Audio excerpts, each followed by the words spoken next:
নাট্য জগতে জনপ্রিয় অভিনেতা নীল আলমগীর। তিনি দিনের পর দিন নতুন নতুন বাংলা নাটকে অভিনয়ের মাধ্যমে হাজারো দর্শক মনে জায়গা করে নিয়েছেন। বাংলাদেশি নীল আলমগীরকে চেনে না এমন লোক কমে আছে। নিলয়ের আসল নাম আলমগীর হোসেন নিলয়, কিন্তু মিডিয়া জগতে তিনি সকলের কাছে নীল আলমগীর নামেই পরিচিত। নীল আলমগীর নাটকে অভিনয়ের পাশাপাশি কাজ করেছেন অনেক বিজ্ঞাপনেও। মূলত সর্বপ্রথম মডেল হিসেবে সবার নজরে এসেছিলেন। তিনি প্রথমে চুক্তিবদ্ধ হয়েছিলেন বাংলালিংকের বিজ্ঞাপনে কাজ করার জন্য, কিন্তু বাংলালিংকের বিজ্ঞাপনে কাজ করে তেমন ভালো টাকা পেতেন না, কারণ তিনি কেবলমাত্র নিজের ক্যারিয়ার শুরু করেছিলেন। তবে বিজ্ঞাপনের কাজের জন্য নিলয় 60 থেকে 80 হাজার টাকা পর্যন্ত পারিশ্রমিক পেয়েছিলেন। এরপর নীল আলমগীর 2021 সালে বেলি রোড নামক সিনেমাটিতে কাজ করেছিলেন। সিনেমাটি দর্শকদের কাছে ব্যাপক জনপ্রিয়তা পেয়েছিল। সিনেমাতে নায়িকার অভিনয় করেছিলেন অভিনেত্রী আসল।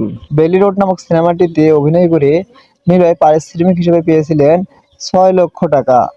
এইভাবে আস্তে আস্তে নিলয়ের জনপ্রিয়তা বাড়ার সাথে সাথে নিলয়ের টাকার পরিমাণটাও বেড়ে যায়। এভাবেই তিনি বিভিন্ন বিজ্ঞাপনে কাজ করার সুযোগ পান। আর তখন বিজ্ঞাপনের কাজ করার জন্য 2 থেকে 2.5 লক্ষ টাকা পর্যন্ত পারিশ্রমিক নিয়েছিলেন। এরপর নীল আলমগীর টেলিভিশনের জন্য ছোট চরিত্র ধারাবাহিক নাটকে অভিনয় করার জন্য চুক্তিবদ্ধ হতেই থাকেন। 2014 সালে নিলয় একক নাটকে অভিনয় করেছিলেন এবং সেই নাটকটিতে পারিশ্রমিক হিসেবে পেয়েছিলেন 1 লক্ষ টাকার উপরে। এরপর নিলয় অল্প অল্প প্রেমের গল্প সিনেমাটিতে অভিনয়ের মাধ্যমে 5 লক্ষ টাকা পুরস্কার হিসেবে পেয়েছিলেন। এভাবে তিনি বিজ্ঞাপনের জন্য কাজ করার সুযোগ পান।